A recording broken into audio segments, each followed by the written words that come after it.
Welcome to invention classes. आप सभी का हार्दिक अभिनंदन। मैं दीपक जोशी आप सभी का स्वागत करता हूं आज की क्लास के अंतर्गत।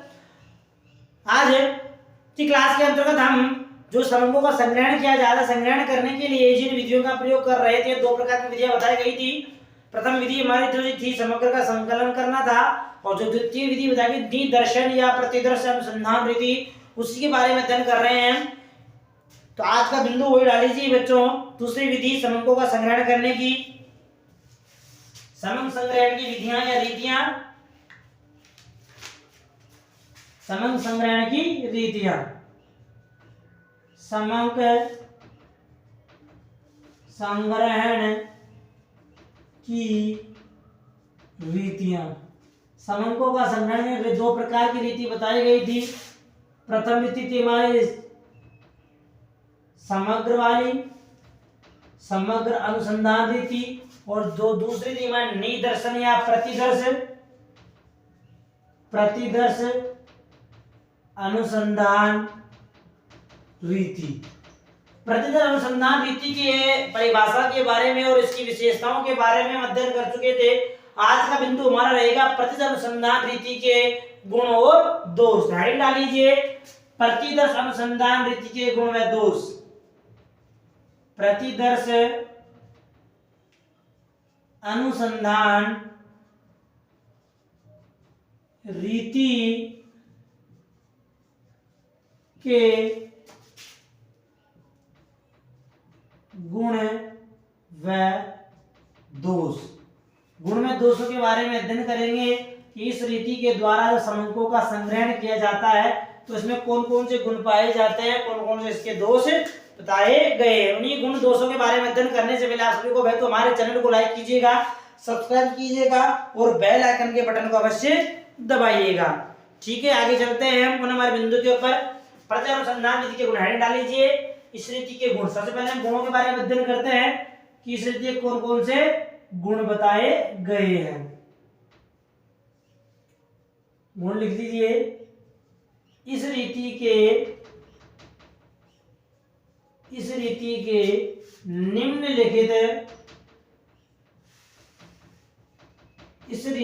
निम्नलिखित गुण बताए गए हैं। कौन कौन से गुण बताए गए हैं, उन गुणों के बारे में, उन गुणों के ही बारे में विस्तार से अध्ययन करेंगे जो गुण बताए गए हैं। तो नंबर प्रथम जो गुण बताया गया है, प्रथम गुण है हमारा समय, धन और किसकी बचत, श्रम की बचत होना। प्रथम गुण लिखिए समय, जो टाइमिंग रहेगा हमारा। ठीक है बच्चों, प्रथम गुण कौन सा हो गया हमारा, समय का हो गया। तो लिखिए नंबर 1 समय, धन व श्रम मतलब लेबर। इस विधि का प्रयोग करने पर किस प्रकार से समय की, धन की या श्रम की बचत होती है, उसी के बारे में बताया जाए गुणों के अंतर्गत कि समय, धन और श्रम की बचत कैसे होती है। आप लोगों ने पूर्व के अंदर क्लास के अंदर पढ़ा था इसकी परिभाषाओं के अंतर्गत कि जो प्रतिदर्श अनुसंधान जो रीति है, इस रीति के अंतर्गत क्या किया जाता है, इस रीति में समग्र इकाइयों में से कुछ इकाइयों का चयन करके उसके बारे में जानने का प्रयास किया जाता है, तथ्यों के बारे में जाना जाता है। इसीलिए जब बहुत सारी इकाइयों का हमें अध्ययन करना हो तो बहुत सारी इकाइयों में से कुछ इकाइयों का चयन कर लेने के मात्र से ही हमें उस विधि के बारे में पता लग जाता है कि यह कार्य हमारा पूर्ण हुआ है या नहीं हुआ है। अब इसे हम प्रतिदर्श लेने से हमें क्या फायदा हुआ, प्रतिदर्श लेने से उस अनुसंधानकर्ता को या हमें हमारे समय की बचत हुई। ऐसे में प्रत्येक हर इकाई का अध्ययन करना पड़ता और हम एक इकाई के अध्ययन के मात्र से ही हम सबके संपूर्ण के बारे में जानकारी प्राप्त कर रहे हैं। हमारा एक्सपेंस बच रहा है, धन बच रहा है हमारा, और हमारी मेहनत भी काफी बच रही है। इसलिए इसका गुण क्या हो गया, समय, धन व श्रम की बचत करना। इसमें एक लाइन में लिख लीजिए कि इस विधि के प्रयोग से, इस विधि के प्रयोग से एक्सपेरिमेंट करना। प्रयोग करने से तात्पर्य क्या है बच्चों, एक्सपेरिमेंट करना। इस विधि के प्रयोग से कुछ छटी हुई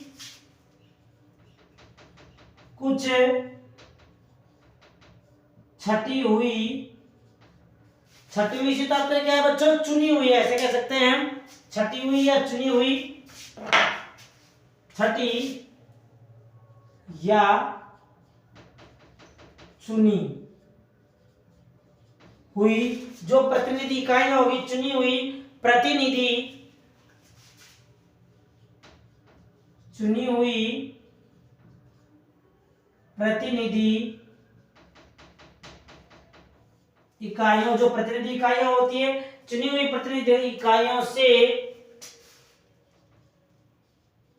समग्र, समग्र कह सकते हैं या उसको डाटा कह सकते हैं हम, समग्र या डाटा, डाटा का संग्रहण,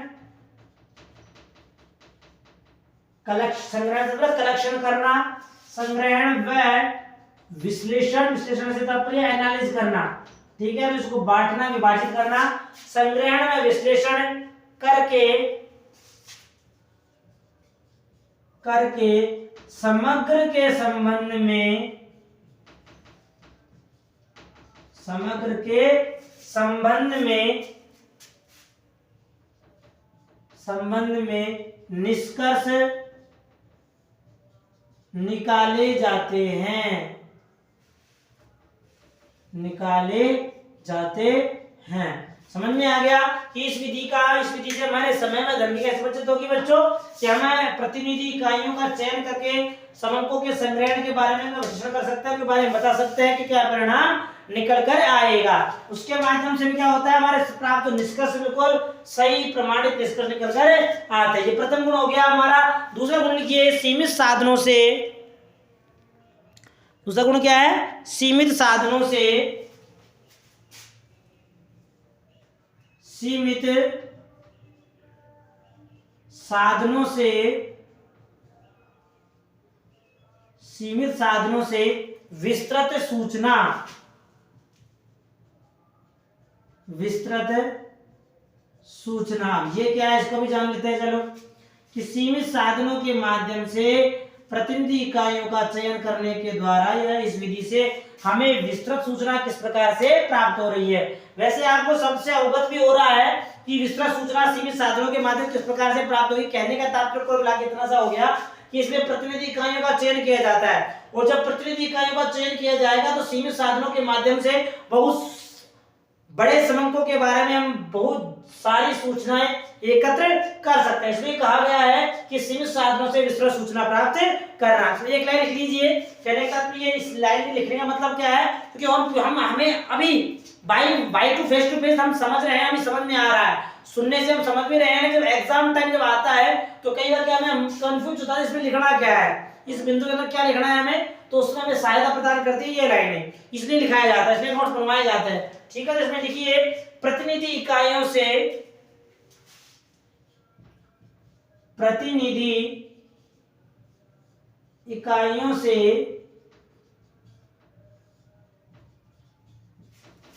प्रतिनिधि इकाइयों से परिणाम निकालने,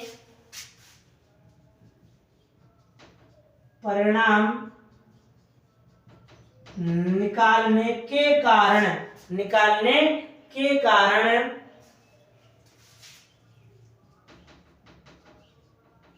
कारण जो निष्कर्ष निकल के आता है वे निष्कर्ष या विस्तृत जांच के कारण, परिणाम निकालने के कारण विस्तृत जांच, यानी विस्तृत तात्पर्य क्या है बच्चों, विस्तृत जांच या बड़ी जांच, जितनी हम जांच करना चाहते हैं, जितना उस बिंदु के बारे में जानना चाहते हैं। विस्तृत जांच हमारी वही कहलाती है। विस्तृत जांच वह सीमित साधनों से, वह सीमित जो साधन होते हैं, सीमित साधनों से अनुसंधान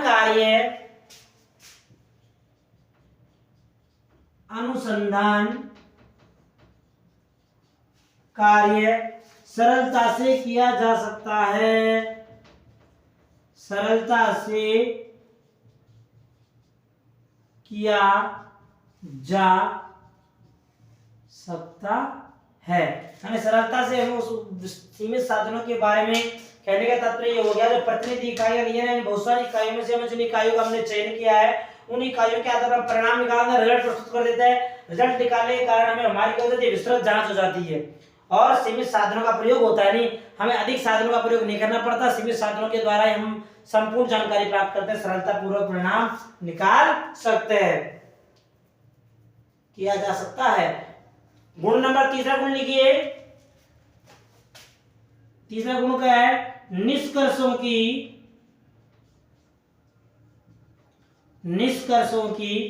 विश्वसनीयता।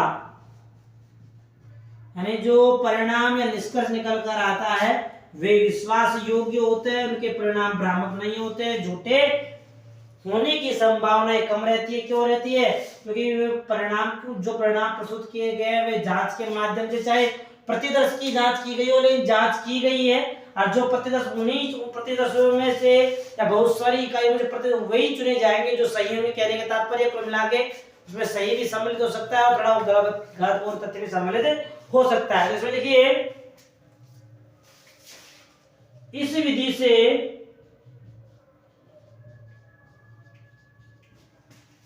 से प्राप्त निष्कर्ष, जो निष्कर्ष हमने प्राप्त किए हैं प्रतिनिधि इकाइयों के माध्यम से, इस विधि से प्राप्त निष्कर्ष लगभग जो हमें निष्कर्ष प्राप्त होंगे वे लोग किस रूप में प्राप्त होंगे उसके बारे में बताया गया है कि जो इस विधि के माध्यम से हमें जो निष्कर्ष प्राप्त हो रहा है, जो निष्कर्ष हम लेकर आ रहे हैं, वे निष्कर्ष लगभग प्राप्त निष्कर्ष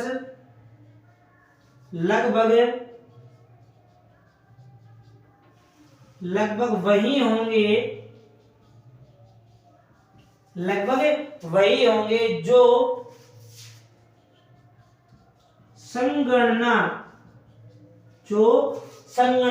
अनुसंधान के माध्यम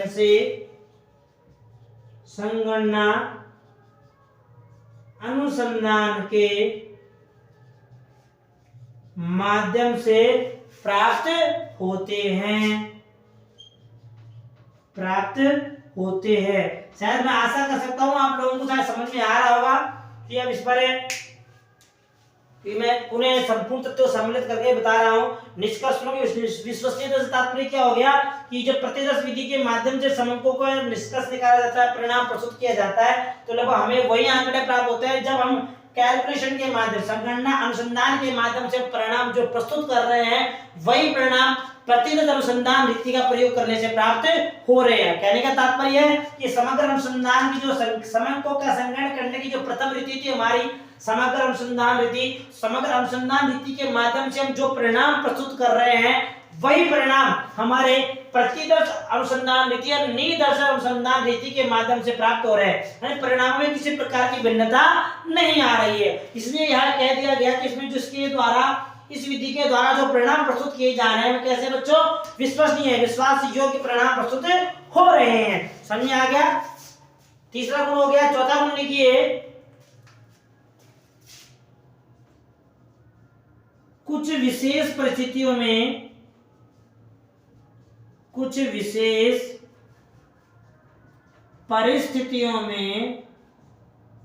स्पेशल जोन वाली कहने का तात्पर्य है, तो स्पेशल जोन की जो परिस्थितियां आती है उस परिस्थितियों में, कुछ विशेष परिस्थितियों में एकमात्र संभव विधि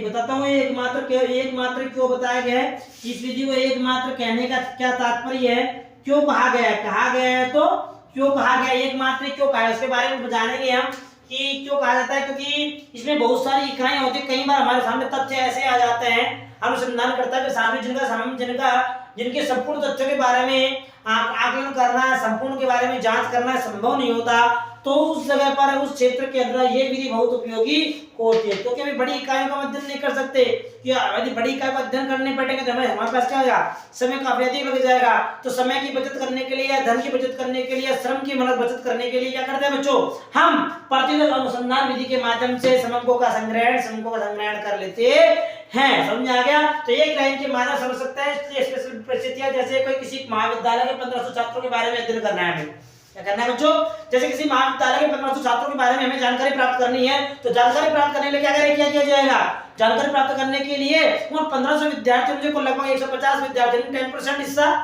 150 विद्यार्थियों को प्रत्यक्ष रूप में ले लिया जाएगा, प्रत्यक्ष ले लिए जाएंगे 150 विद्यार्थियों का, और 150 विद्यार्थियों का अध्ययन करने के आधार पर संपूर्ण विद्यार्थियों के बारे में हम जानकारी प्रस्तुत कर सकते हैं। तो कहने का मतलब उस स्थिति के अंतर्गत यह विधि सबसे कारगर साबित होती, क्योंकि वहां पर हमारे बड़ी इकाइयां थी, बड़ा क्षेत्र था, तो बड़ी इकाइयों और बड़ी क्षेत्रों के अंतर यह विधि जो हमारी होती है बहुत इंपॉर्टेंट होती है, वही कारगर साबित होती है। यहाँ पे इसलिए बताया गया विशेष परिस्थिति में एकमात्र विधि का संभव होना। तो इसमें लिख लीजिए एक लाइन के द्वारा कुछ विशेष परिस्थिति में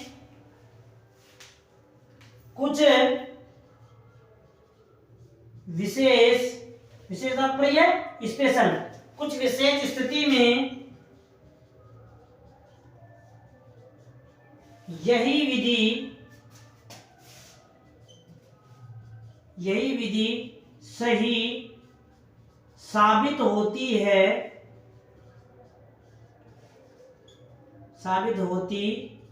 वो स्पेशल विधियां कौन कौन सी है, जैसे लिख लेते हैं, जैसे क्या बताया गया, जैसे कि बताया जैसे विशाल क्षेत्र हो आपका, क्या हो बच्चों, विशाल क्षेत्र, तो विशाल क्षेत्र में यही विधि हमारी काम में छोड़ी, तो कोई विधि काम में नहीं आएगी। अनंत इकाइयां हो हमारे पास,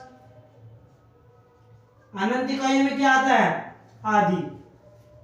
विशाल क्षेत्र में हम कह सकते हैं उदाहरण के तौर पे, जैसे कि किसी महाविद्यालय कह सकते हैं, कॉलेज कह सकते हैं हम, कॉलेज के छात्रों का मासिक व्यय। अब ये निकाला बहुत जटिल है सही बच्चों को, कॉलेज में लगभग 1500 2000 2500 कितने भी छात्र हो सकते हैं। अनंत इकाई हम कह सकते हैं, अनंत इकाई में तारे, अब तारों के बारे में बताना है तो तारे का बता सकते हैं, या हम कह सकते हैं समुद्र में उपस्थित मछलियां, मछली के अनंत इकाइयां होगी, अनंत इकाई में हम अध्ययन नहीं कर सकते, तो कुछ मछलियों का या कुछ तारों के बारे में अध्ययन करके संपूर्ण तारों के बारे में जानकारी प्राप्त करवा दी जाती है। तो उन क्षेत्रों के अंतर्गत हमें प्रतिदिन अनुसंधान विधि का प्रयोग के द्वारा हम आंकड़े प्रस्तुत कर सकते हैं। ये हमारी 4 विधियां हो गई। आगे 5वीं 6वीं विधि अध्ययन करने से पहले आपका सभी विद्यार्थी इसका स्क्रीनशॉट लेना, 5वीं विधि के बारे में या 5वें गुण के बारे में अध्ययन करते हैं। ले लिया स्क्रीनशॉट विद्यार्थियों ने। आगे चलते हैं, जो गुण नंबर 6 गुण क्या बताया गया, 6 गुण के बारे में जानकारी प्राप्त करते हैं। 6 गुण क्या बताया गया इसके बारे में लिखिए, गुण नंबर 6, 6 गुण क्या बताया गया, सॉरी 5वां गुण, 4 हो गए हमारे। पंचम गुण का नाम बताया गया है कि आर्थिक वैज्ञानिक विधि होना, वो किस प्रकार से है उसके बारे में अध्ययन करेंगे। पहले नाम डाल लीजिए सभी विद्यार्थी, आर्थिक वैज्ञानिक विधि। अब इसको आर्थिक वैज्ञानिक विधि क्यों कहा गया है, इसका रीजन क्या है, उसके बारे में जानकारी प्राप्त करते हैं। इसको आर्थिक विधि क्यों कहा गया है। आर्थिक धन से संबंधित, मुद्रा से संबंधित, आर्थिक कार्यों से संबंधित। इसमें क्या होता है कि जो वैज्ञानिक विधियां होती है, तरीके होते हैं, उन वैज्ञानिक विधियों तरीकों के माध्यम से समूहों के बारे में जानकारी प्राप्त की जाती है। जैसे वैज्ञानिक जो रिसर्च सेंटर वाले अधिकारी होते हैं, जो वैज्ञानिक विधि खोजकर्ता होते हैं, क्या करते हैं वैज्ञानिक संपूर्ण इकाइयों का अध्ययन तो करते नहीं है, बहुत सारी इकाइयों में से कुछ इकाइयों का अध्ययन करके हमारे पर परिणाम लागू कर देते हैं, किस प्रकार रिजल्ट हमारे सामने आएंगे। इसलिए यह विधि युक्तिसंगत और वैज्ञानिक विधि मानी गई है। तो इसमें एक लाइन के द्वारा लिख लीजिए, यह विधि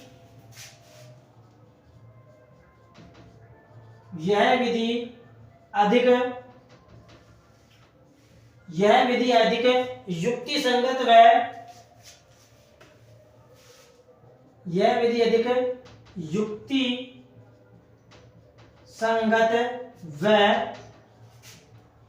वैज्ञानिक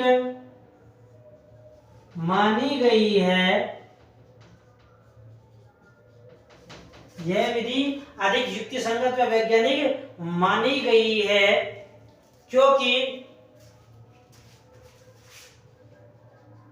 क्योंकि उपलब्ध जो हमारे पास समंक होते हैं, क्योंकि उपलब्ध समंको जो हमारे पास समंक है, तो उपलब्ध समंकों की प्रतिदर्श द्वारा जो प्रतिदर्श हमने लिए हैं, तो प्रतिदर्श द्वारा जांच की जाती है। इसलिए यह विधि हमारी अधिक वैज्ञानिक और युक्ति संगत मानी जाती है। छठा गुण समझ में आ गया। आगे बढ़ते हैं हम पांचों गुण के बाद छठा गुण अध्ययन करें। छठा गुण क्या बताया गया है? पांच गुण समझ में आ गए, छठा गुण का अध्ययन करते हैं। प्रबंधन व संगठन में सुविधा होना। प्रबंधन व संगठन में सुविधा होना। प्रबंधन व संगठन में किस प्रकार से हमें सुविधा होती है उसके बारे में अध्ययन करेंगे। तीसरा चौथा पॉइंट आप तो लिख चुके हैं, साफ कर दूं थर्ड और फोर्थ, ठीक है। चलिए आगे हम पढ़ते हैं प्रबंधन में किस प्रकार से सहायता करती है।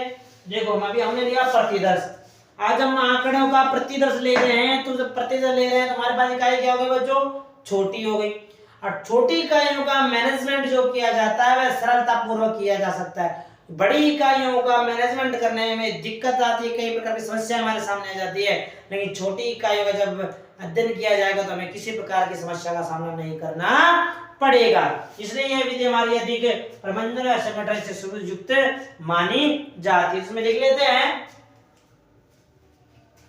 अनुसंधानकर्ता कर्ताओं की संख्या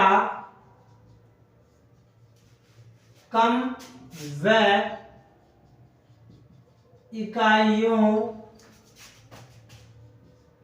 की संख्या भी प्रतिदर्श के रूप में होने के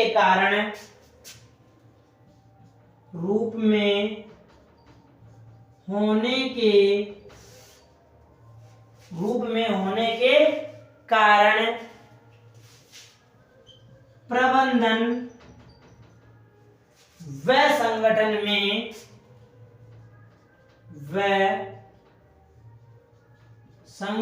में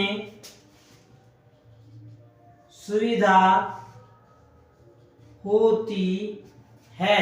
यानी अनुसंधानकर्ताओं की संख्या कम होती है और साथ में इकाइयों की संख्या भी प्रतिदर्श के रूप में होने के कारण जो इसमें इकाइयों का अनुसंधानकर्ताओं प्रबंधन संगठन किया जाता है वह हम सरलता पूर्वक कर सकते हैं। ये 6 प्रकार इसके गुण बताए गए, बता देंगे। हमारे गुण कंप्लीट हो चुके हैं। इसमें एक प्रमुख विद्वान भी रहे हैं फिशर साहब ने भी अपने कुछ गुणों का व्यक्त किया है। उन्होंने रोनाल्ड फिशर नाम है उनका। रोनाल्ड फिशर ने प्रतिदिन अनुसंधान में देखो उन्होंने कुछ गुण बताया, प्रमुख रूप से उन्होंने 4 गुण बताया। तो हेडिंग डाल लीजिए रोनाल्ड फिशर के अनुसार। रोनाल्ड फिशर के अनुसार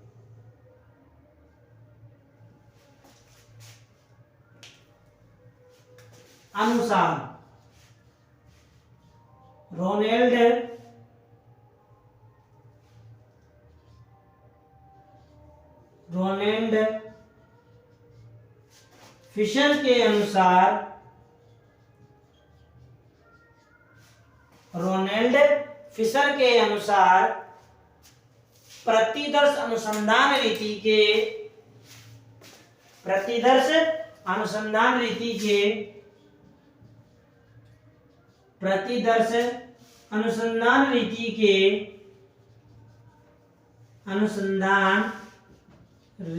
के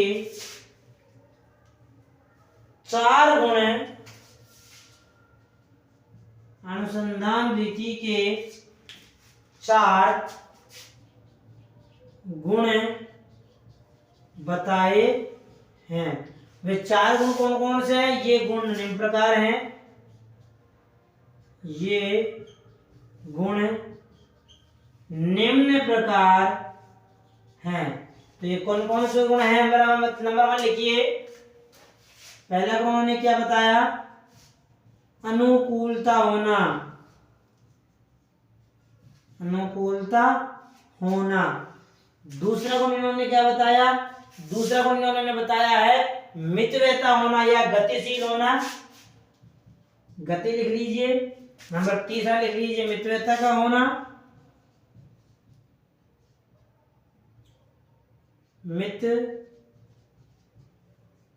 मितव्ययता होना। और अंतिम चौथा गुण लिखिए वैज्ञानिक प्रकृति होना। वैज्ञानिक प्रकृति होना।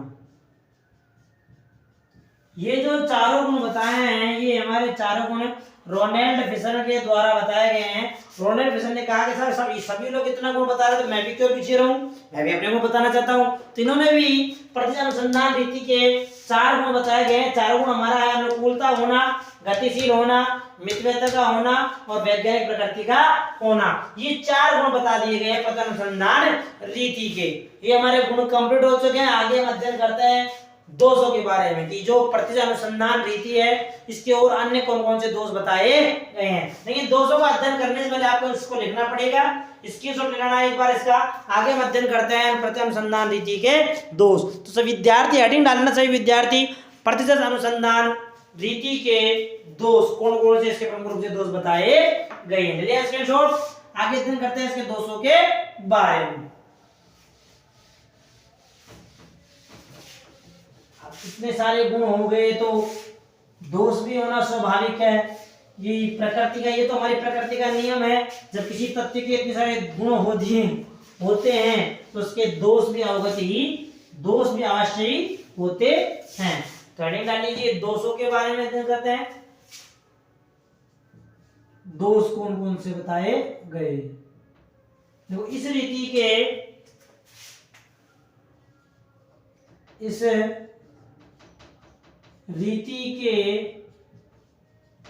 निम्नलिखित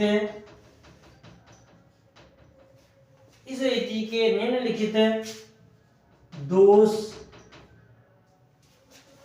इस रीति के निम्नलिखित दोष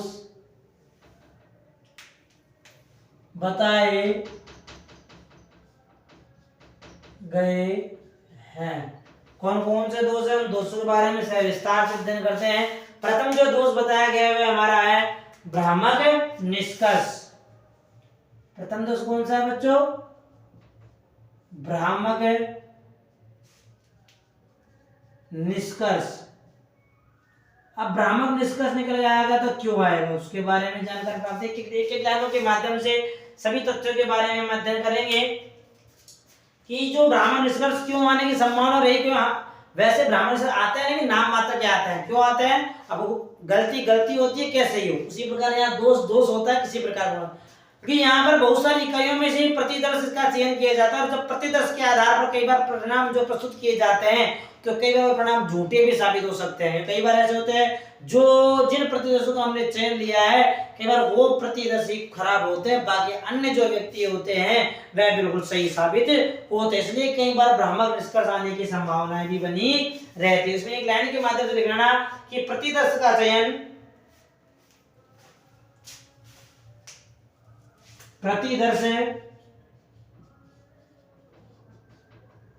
प्रतिदर्श का चयन अवैज्ञानिक विधि से करने के कारण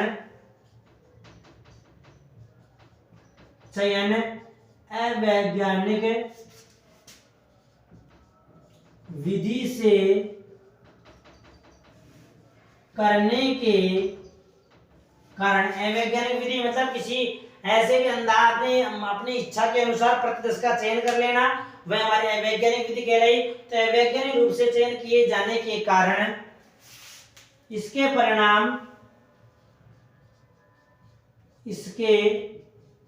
परिणाम भ्रामक निकल कर आते हैं। भ्रामक निकल कर आते हैं। तो कई बार क्या होता है, परिणाम वो ब्राह्मण निकल कर आए थे। जैसे कि हम ऐसे कह सकते हैं, जैसे मैंने 2000 कॉलेज के छात्रों का मुझे मासिक व्यय ज्ञात करना है। अब मैंने 2000 में से जो 210% विद्यार्थियों के 200 विद्यार्थियों का जो चयन किया है, उन 200 विद्यार्थियों में से कुछ विद्यार्थी ऐसे भी हो सकते हैं जो किसी भी रूप से मासिक व्यय इतना 1000-2000 रुपए तो खर्च करते ही नहीं है। क्योंकि जो 2000 रुपए का जो आंकलन आया 200 विद्यार्थियों का, वह आंकलन केवल अनुमान के आधार पर है। यानी प्रति 10 में हम जिन 10 विद्यार्थियों का हमने अध्ययन किया, 200 विद्यार्थियों का अध्ययन किया है, उन्हीं के आधार परिणाम निकल के आया, सभी के आधार पर निकल कर नहीं आया। इसलिए कई बार परिणाम जो होते हैं भ्रामक निकल कर भी आ सकते हैं। दूसरा गुण लिखिए, अधिक शुद्धता का अभाव होना। दूसरा दोष, अधिक शुद्धता का अभाव होना। अधिक शुद्धता का इसमें अभाव पाया जाता है। अब अधिक शुद्धता का अभाव जो पाया गया, क्यों पाया गया, उसका भी कारण है। क्योंकि इसमें जो प्रतिदर्श लिए जाते हैं, ये प्रतिदर्श जरूरी नहीं है कि जिसके लिए हम प्रतिदर्श एकत्र कर रहे हैं उनके ऊपर ये नियम या यह परिणाम 100% ही लागू होगा। कई बार यह परिणाम 100% लागू नहीं होता है, जिससे हमारे परिणाम अशुद्ध प्राप्त होते हैं, जिसमें शुद्धता का अभाव पाया जाता है। तो एक लाइन के माध्यम से लिख लीजिए कि प्रतिदर्श में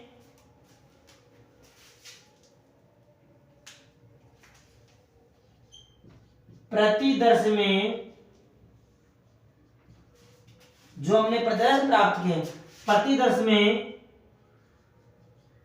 100% प्रतिदर्श में प्रतिदर्श है, तो प्रतिदर्श में 100% गुणों का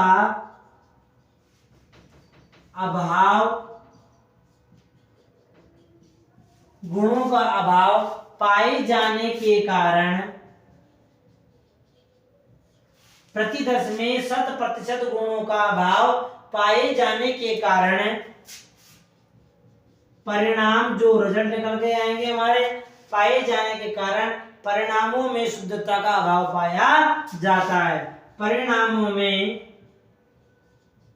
शुद्धता का अभाव पाया जाता है। परिणाम कैसे होंगे, अशुद्ध प्राप्त होंगे। शुद्धता का मापन जो उसमें होगा वह मापन नाम मात्र का ही होगा। ठीक है, दूसरा दोष खत्म हो गया। तीसरा दोष लिखिए, विशिष्ट ज्ञान की आवश्यकता। विशिष्ट ज्ञान की आवश्यकता।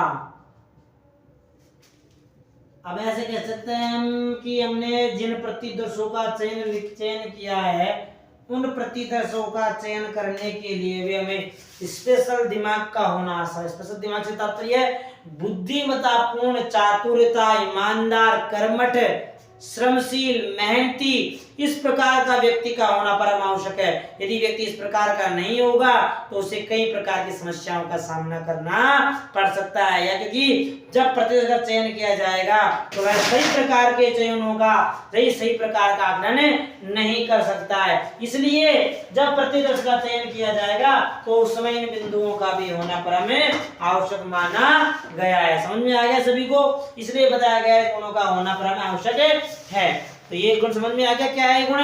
अगला अवगुण या सॉरी गुण का क्या अवगुण हो गया ये हमारा।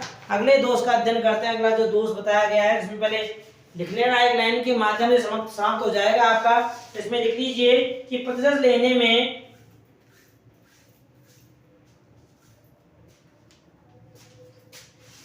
देखिए प्रतिदर्श लेने के बाद उसका या उस प्रतिदर्श का आधार निश्चित करने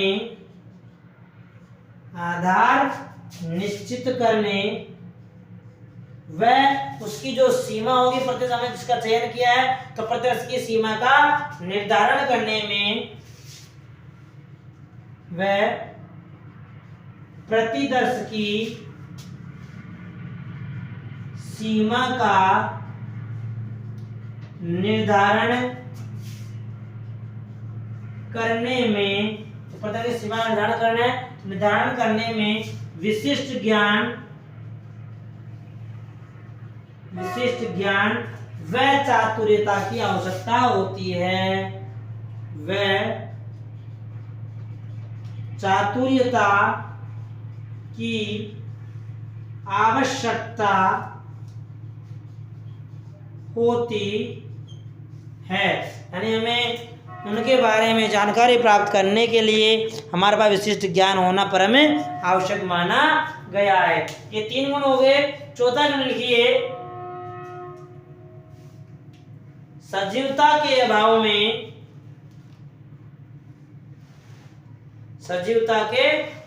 में यानी सजीवता प्रश्नों के अंतर्गत तथ्यों के अंदर सजीवता नहीं पाई जाती है तो सजीवता के अभाव में अनुपयुक्त होना। चौथा दोष लिखिए, सजीवता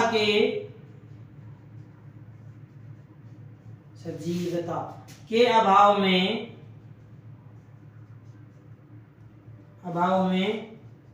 अनुपयुक्त होना। सजीवता इसमें किस प्रकार की? सजीवता से तात्पर्य अपने जो प्रतिदर्श लिए हैं वे प्रतिदर्श उन समंकों से संबंधित ही होने चाहिए। यानी वे प्रतिदर्श सही रूप से होने चाहिए, गलत प्रतिदर्श नहीं होने चाहिए। ऐसे नहीं कि आपने प्रतिदर्श का चयन तो कर लिया लेकिन वे प्रतिदर्श आपके समंकों से बिल्कुल भी मेल नहीं खाते। यानी प्रतिदर्श आपके समंकों से मेल खाते हुए होने चाहिए। प्रतिदर्श समंकों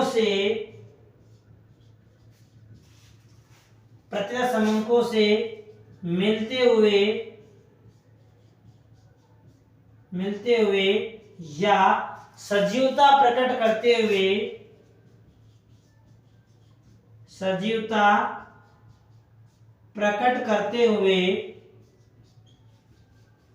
होने चाहिए। और ये 4 दोष हो गए। और 5वां दोष देखिए, जो 5वां दोष क्या बताया गया है? 5वां दोष हमें बताया गया है कि जो हमारे प्रतिस्थापन की समस्या के कारण समंकों में निष्पक्षता होती है। तो इसमें लिखिए, प्रतिस्थापन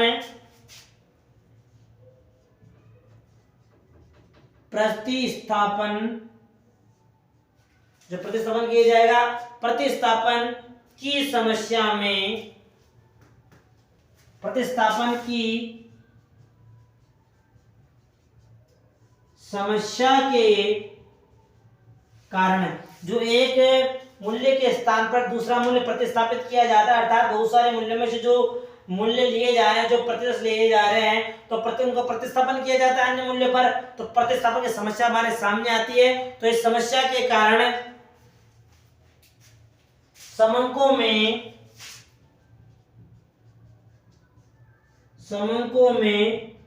निष्पक्षता